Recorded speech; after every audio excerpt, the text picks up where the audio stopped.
주 예수 그리스도로부터 은혜와 평강이 함께 하시기를 축원합니다.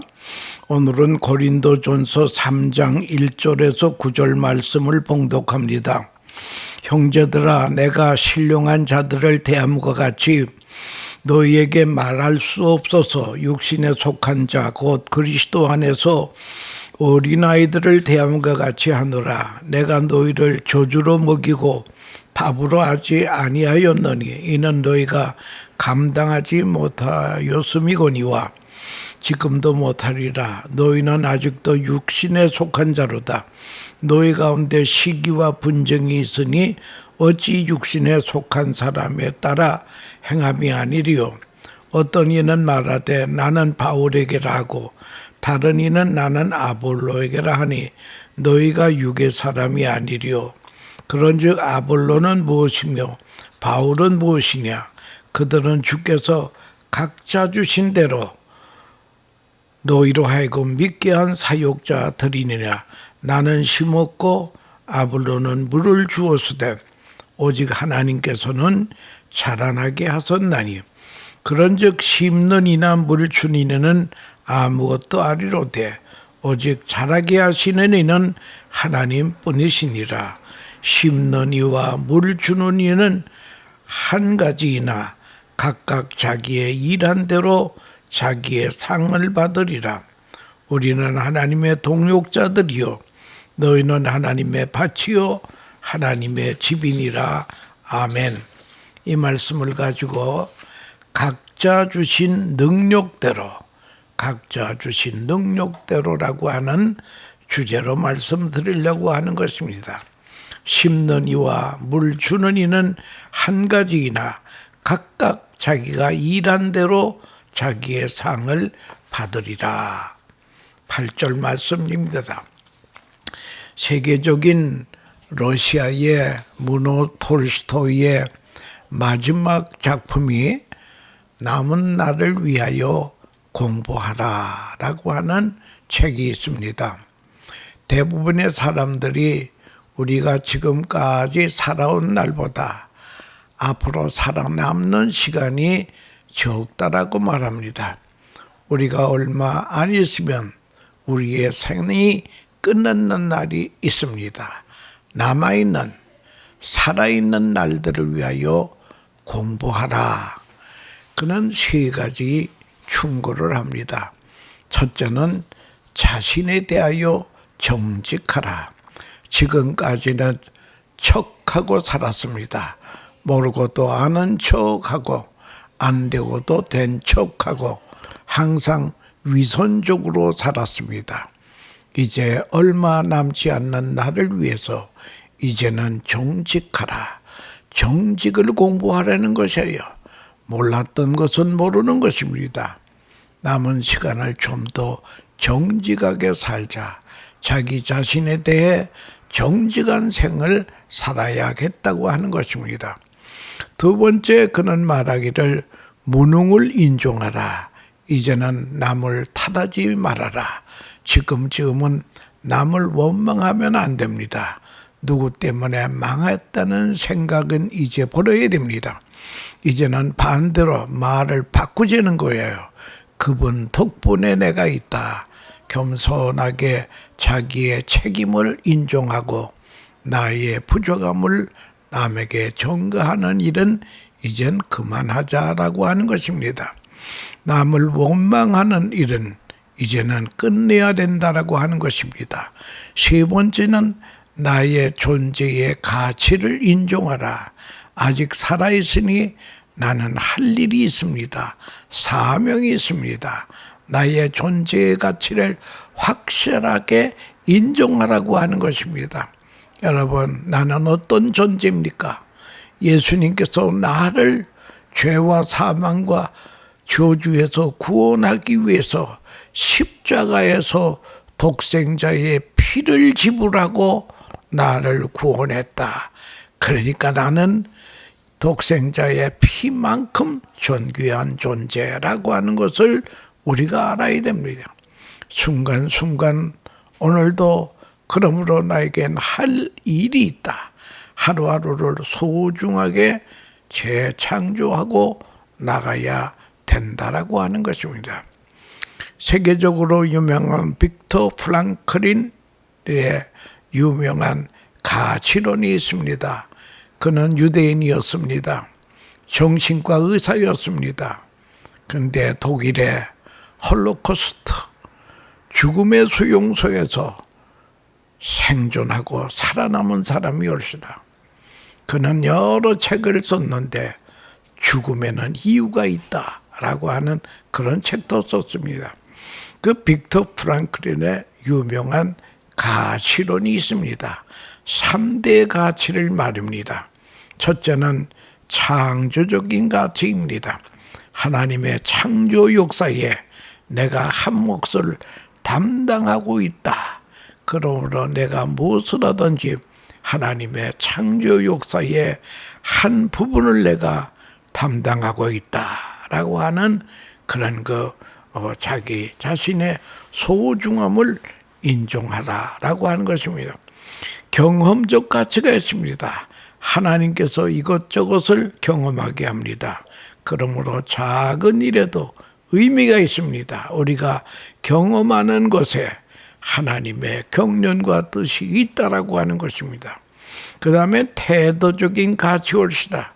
하나님의 큰 역사 속에 나는 어떤 태도로 임하는 것이냐, 얼마나 굉장한 일을 하느냐가 아니고 꼭 같은 일을 해도 어떤 자세로 어떤 마음으로 하느냐, 물 한 것을 주고도 받으면서도 어떤 자세로 주고받느냐, 일보다는 자세가 중요하다는, 예배하는 자세, 정신적 자세, 가장 좋은 자세는 항상 기뻐하고 쉬지 말고 기도하고 범사에 감사하는 자세로 살아야 된다는 것입니다. 현대인의 고통을 몇 가지로 말을 하고 있는데요. 첫째는 사회적 스트레스라고 합니다. 다른 사람하고 비교하면서 스트레스를 받습니다. 다른 사람은 쉽게 성공하는 것 같아요. 나는 뭔가 안 되는 것 같다고 생각합니다. 현대인은 이 사회적인 스트레스부터 깨어나지 못한다는 거예요. 그게 현대인의 고통이라는 거예요. 두 번째 고통은 뭔가 성과주의이시다. 사실 우리는 하나님 앞에 갈 때까지 아무도 평가할 수 없습니다. 작은 구멍가게를 하는 사람하고 큰 기업을 운영하는 사람하고 누가 성공했느냐? 마지막 결정은 하나님이 하신다는 것입니다. 인간의 평가에 너무 신경 쓸 것이 없다라고 하는 것입니다. 아무도 평가할 수 없는데도 불구하고 결과주의에 의해서 평가하는 것이 현대인의 고통이라고 하면, 돈 많이 벌면, 출세하면 성공한 것이 아닙니다. 성과주의가 사람의 가치관을 무너뜨리고 사람을 불행하게 만드는 거예요. 다음에 세 번째는 우리는 영원한 미래를 향해 가고 있는데 미래에 대한 약속을 믿지 못함으로 허무주의에 빠지고 만다라고 하는 것입니다. 사실 세상은 다 허무로 끝납니다. 그러나 주님의 주신 약속은 영원합니다. 너희는 마음에 근심하지 말라. 하나님을 믿으니 또 나를 믿으라. 내 아버지 집에는 거할 것이 많도다. 이 귀한 약속을 믿는 믿음이 흔들릴 때 스트레스에서 헤어나지 못한다고 하는 것입니다. 약속을 믿어야 된다는 거예요.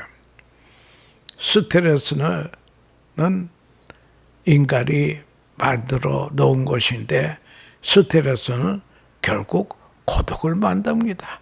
고독은 우울증을, 공황장애, 마지막에는 자살로 끝나다고 하는 그런 것입니다.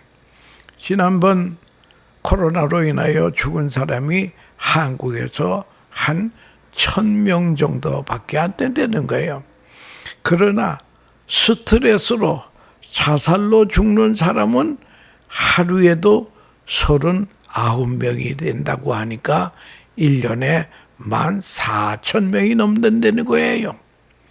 여러분, 현대에는 무엇으로 걱정해야 합니까?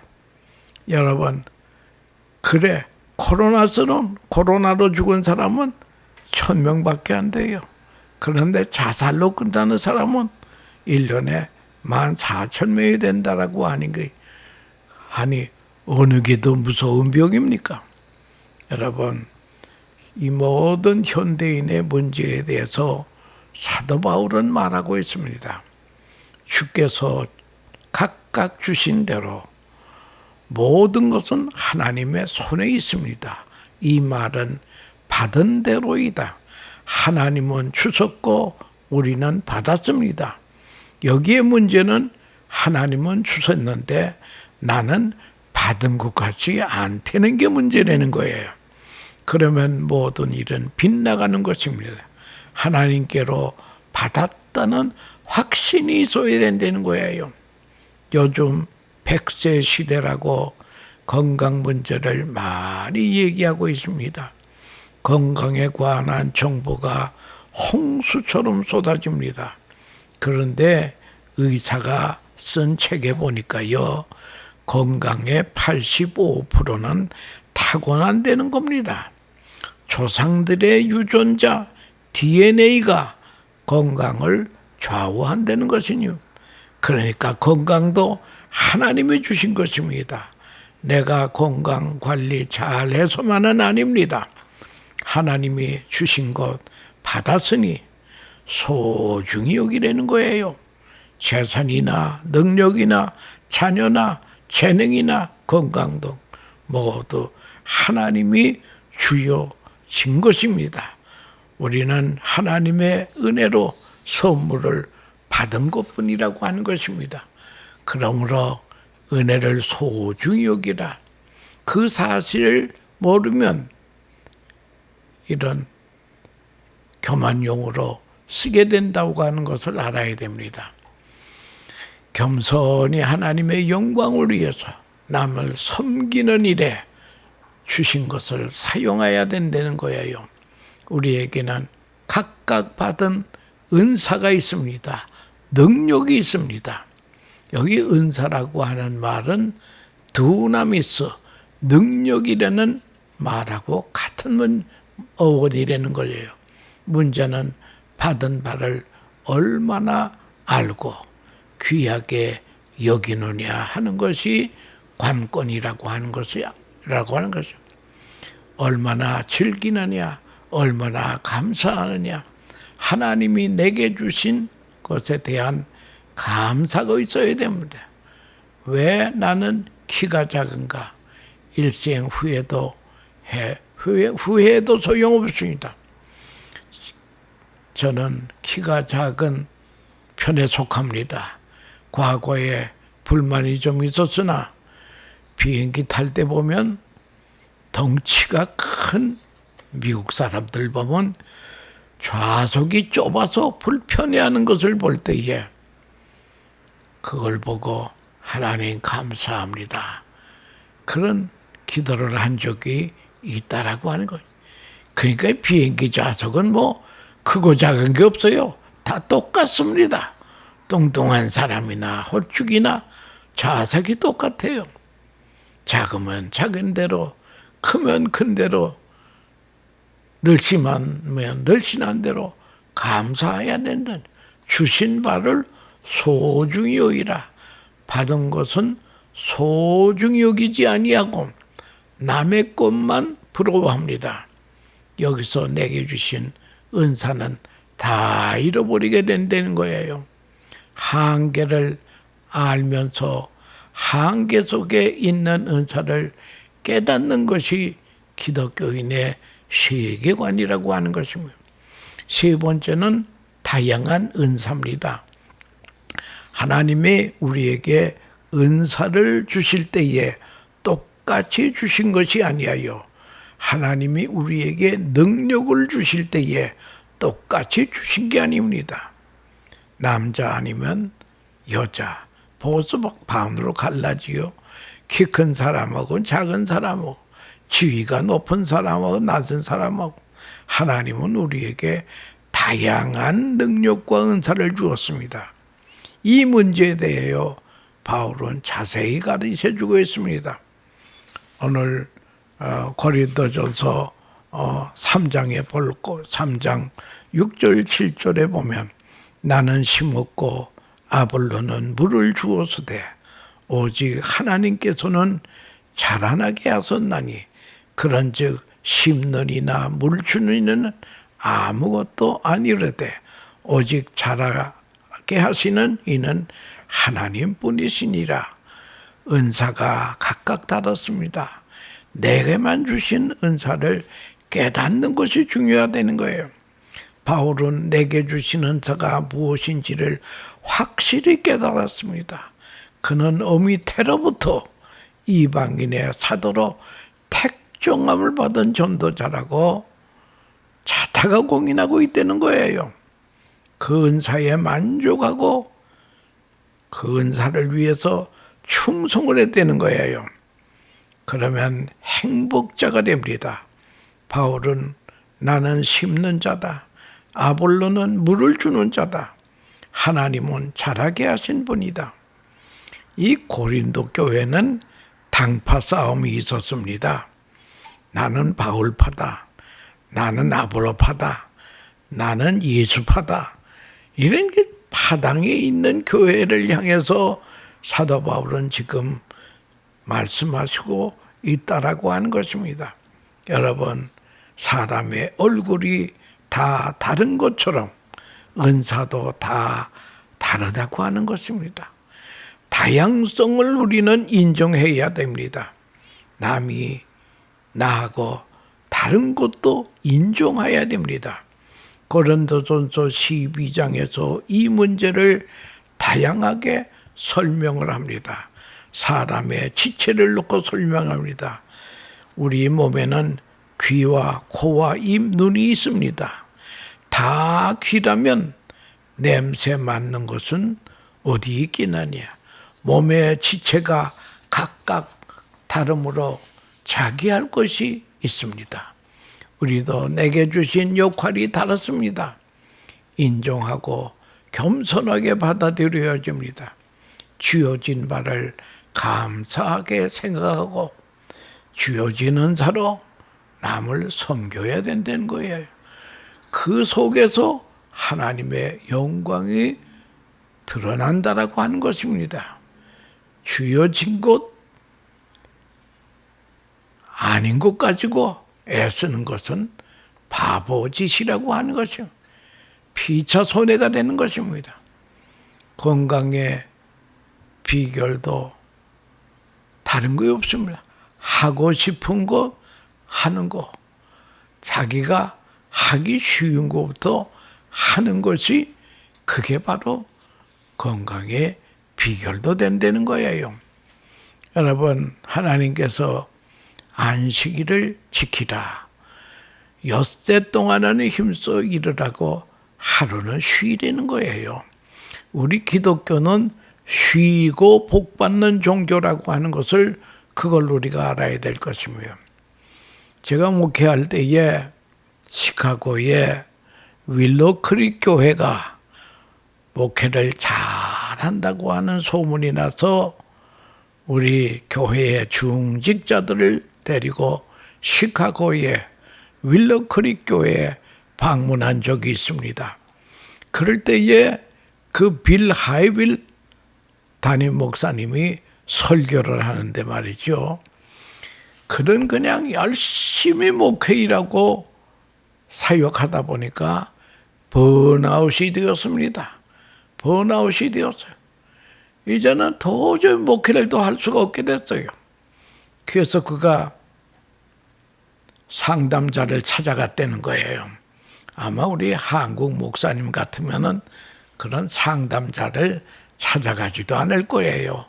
근데 미국 목사님들은 심리학자, 상담자를 잘 카운셀러를 잘 찾아갑니다.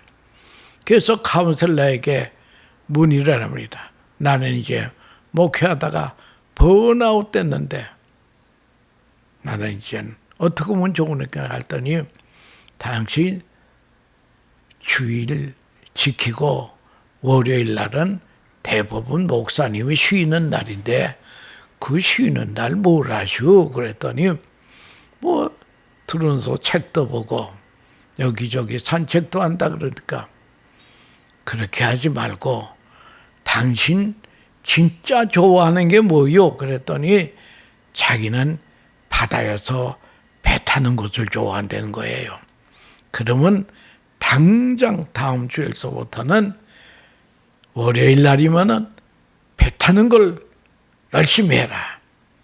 그래서 그 카운셀러의 말대로 헌 배를 하나 중고품으로 사가지고 배 타는 게 나가는데 얼마나 좋은지 배 타다 보니까 동료들이 많이 생겨서 동료들에게 전도했더니 그 동료들도 또 교회 나오더라는 거예요.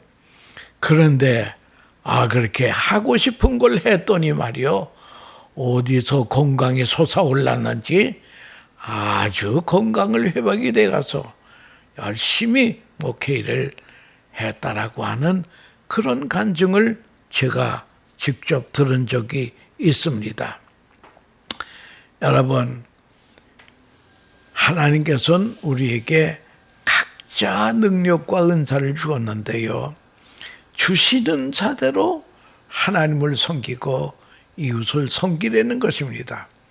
이스라엘이 출애굽할 때에 아말렉과 전쟁을 하지 않습니까? 여호수아는 군인과 더불어 일선에 가서 싸우고 모세는 높은 산에 올라가서 손 들고 기도합니다. 그런데 기도의 손이 피곤해서 내려오면 아말렉이 이기고 다시 모세의 손이 올라가면 이스라엘이 이긴단 말이에요. 그래서 아론과 훌이 양쪽에서 모세의 팔을 받쳐준 그런 스토리가 있습니다. 그리고 이스라엘이 아말렉과 더불어 승리하고 하나님께 영광 돌렸다고 하는 그런 말이 있습니다. 전쟁도 그렇습니다. 은사대로 분담해야 되고 일선에서 싸울 사람은 싸우고 기도할 사람은 기도하고 기도하는 사람이 힘이 들 때는 받쳐주는 사람이고 그래가지고 이스라엘이 승리했다고 하는 그런 말이 있지 않습니다. 나는 교회에서 또는 직장에서 어떤 일을 해야 합니까? 어떤 권사는 부엌에서 평생 일만 합니다. 좀 쉬라고 가면 자기는 이 일하는 것이 가장 쉽고 감사하다고 하는 거예요. 내가 목소리가 나쁘니 찬양대도 못하고 가르치는 은사가 없으니 주일학교 선생도 못하고 그저 부엌에서 일하는 것이 제일 좋다고 항상 얼굴이 훤한 일만 합니다. 사람은 은사대로 일을 해야 됩니다. 내게 주신 은사가 무엇인가 그걸 찾아야 될 것입니다. 하나님은 자라게 하시느니라. 한 사람은 심고 한 사람은 물을 주고 하나님은 자라게 하신다. 이 농사도 참 이렇게 각자 맡은 바에 분담이 있다는 거예요. 근데 농사에서 제일 중요한 것이 종자입니다. 그리고 성장하게 하고 결실하게 하시는 분은 하나님의 신재예요. 종자와 자라게 하시는 결실은 하나님 소관이라는 거예요. 사도 바울은 우리는 아무것도 아니요 신기만 했습니다. 성장과 결실은 하나님이 하시는 일이니 우리는 아무것도 아니요. 그러므로 일하고도 겸손하고 감사하게 된다라고 하는 그런 것입니다. 한국에서는 수능고사가 치루어질 때는 새벽 기도회에 아주 성도로 꽉 찬다는 거예요. 어느 요 성도가 목사님을 찾아와서 우리 아이는 공부는 안 하는데 시험에는 꼭 붙어야겠는데 이럴 때는 어떤 기도를 해야 됩니까? 목사님 좀 가르쳐 주세요. 그랬더니 그 목사님이 아들이 시험장에 가서 시험 칠 때에 한 번이라도 공부한 것은 기억나게 해주세요. 그리고 헷갈리지 않게 해주세요. 그렇게 기도하라고 가르쳐 줬습니다. 이것은 참 과학적인 기도요, 좋은 기도입니다. 그렇게 하겠습니다. 우리 사람의 노력은 아무것도 아닙니다. 건강, 지혜, 능력은 다 주님이 주신 것입니다. 이런 믿음을 가지고 감사하면서 일해야 됩니다. 나는 아무것도 아닙니다. 외과 의사가 환자를 많이 수술을 합니다. 자르고 붙이고 꿰매고. 그런데 그 의사의 말이 하도 많은 환자들을 자르고 붙이고 꿰매고 하기 때문에 대충 다 해놓으면 용케 며칠 지나면 다 붙더라는 거예요. 이게 외과 의사의 고백입니다. 그저 우리는 흉내만 냈는데 성사시키는 것은 하나님이 하신다는 거예요.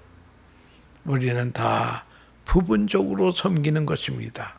그러므로 농부는 항상 겸손합니다. 심고 김매고 노력은 하지만 비를 내리시고 자라게 하고 결실하시는 분은 하나님이시기 때문에 언제나 농사하는 사람들은 겸손합니다. 하늘을 쳐다봅니다. 농부는 수고는 많이 했지만 겸손할 수밖에 없다라고 하는 것입니다. 여러분, 우리의 은사, 하나님은 나에게 어떤 능력과 은사를 주었는가? 아이들이 대학 진학할 때에 나는 무슨 과를 택할까 걱정합니다. 이것을 가지고 카리스마 이벨루에이션이라고 합니다. 은사 진단법이라고 하는 것입니다. 여러분, 은사를 아는 네 가지 길이 있습니다. 첫째는 무엇인가 하면은 내가 이 일이 좋아 보인다는 거예요. 의사가 귀하게 보이고 목사가 귀하게 보이고 음악이 너무나 좋고 이게 참 내가 제일 좋게 보이는 게 첫째 은사 판별법이 첫째는 좋아 보이는 것입니다. 그다음에 두 번째는 하기가 쉬워야 됩니다. 운동하는 사람은 운동이 쉽습니다. 그 방향으로 은사를 이미 주셨기 때문인 것입니다. 쉬운 것을 무시하면 안 됩니다. 잘못된 사람은 쉬운 것은 안 하고 어려운 것만 하려고 하기 때문에 인생이 잘못된다는 거예요. 그래서 두 번째 은사 식별법은 하기가 쉽다는 거예요.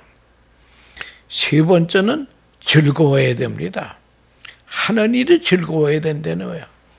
발명왕 토마스 에디슨은요, 1000여 가지의 발명품을 냈습니다. 마지막에는 귀까지 어두웠지만 그는 나는 밤새 연구를 했지만 한 번도 노동을 한 적은 없다. 연구가 재미있었기 때문에 노동이 아니었다는 거예요. 연구가 재미있었습니다. 갈라디아서에서도 사도 바울은 피곤하지 아니하면 때가 이름에 거두리라. 피곤한 건 노동입니다. 좋아하는 일은 피곤하지 않습니다. 선한 씨도 기쁨으로 뿌려야 됩니다. 기쁨으로 하는 일은 노동이 아니라고 하는 걸 알아야 됩니다. 그게 토마스 에디손의 지론이라는 거예요. 그는 귀가 안 들리니까 연구에만 몰두해서 있었다고 합니다. 자기의 전공을 즐겼다는 거예요. 피아노 전공하는 사람이 하루에 5시간씩 기쁨으로 연습합니다. 그래야 대가가 된다는 거예요. 그런데 연습하고 싶지 않아서 안 하면 첫날에는 자기가 알고 두 번째 날에는 평론가가 알고 세 번째도 연습 안 하면 청중이 안다고 하는 것입니다. 즐거워하는 가운데 5시간씩 연습할 줄 아는 사람이 피아노의 대가가 된다는 것입니다. 이런 사람들이 성공적인 사람이에요. 그다음 네 번째는 옳아야 된다는 거예요. 도덕적으로도 옳아야 된다는 거예요. 내가 하는 은사가 옳아야 된다는 거예요. 예를 들자면 도적놈이 도적질하는 것이 취미예요. 그거는 취미는 될지 모르지만 옳지 않습니다. 그래야 하나님이 주시는 은사는 하나님 보시기에도 오케이 하셔야 된다라고 하는 것입니다.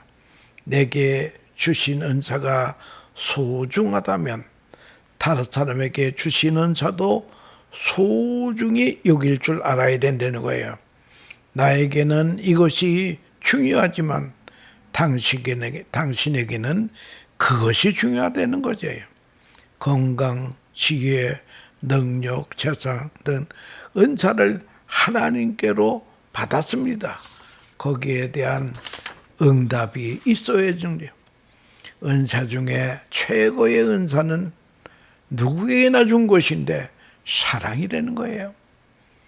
은사를 땅에 묻어둘지 말고 힘써서 감사함으로 써야 된다라고 하는 것입니다. 그래서 8절에 그리하여 자기 상을 받느니라. 은사대로 하나님의 영광을 위해서 이웃을 위해서 사용할 때에 하나님께 영광 돌리고 우리가 큰 상을 받는다라고 하는 그런 말이 되겠습니다. 또 옛날 그 선교사 데이비드 리빙스턴 아프리카의 선교사가 있지 않습니까? 그분의 전기를 쓰는 작가가 아프리카를 여행하면서 그가 사역하던 것들과 사람들을 만나 그가 거기서 무슨 설교를 했는지 그가 어떤 일을 했는지를 묻고 다닙니다. 그런데 그 작가가 가장 많이 들어야 했던 대답은 하나였습니다. 우리는 그 아프리카 원주민들이 하는 말이 리빙스턴 선교사님 그가 무슨 설교를 했는지 그가 어떤 일을 했는지 잘 기억 못하겠습니다. 다만 한 가지 분명한 것은 그는 예수님이 하신 것처럼 그렇게 우리를 사랑했습니다. 이것이 우리의 모습이요 우리의 교회의 모습이 되면 좋겠습니다. 감사합니다.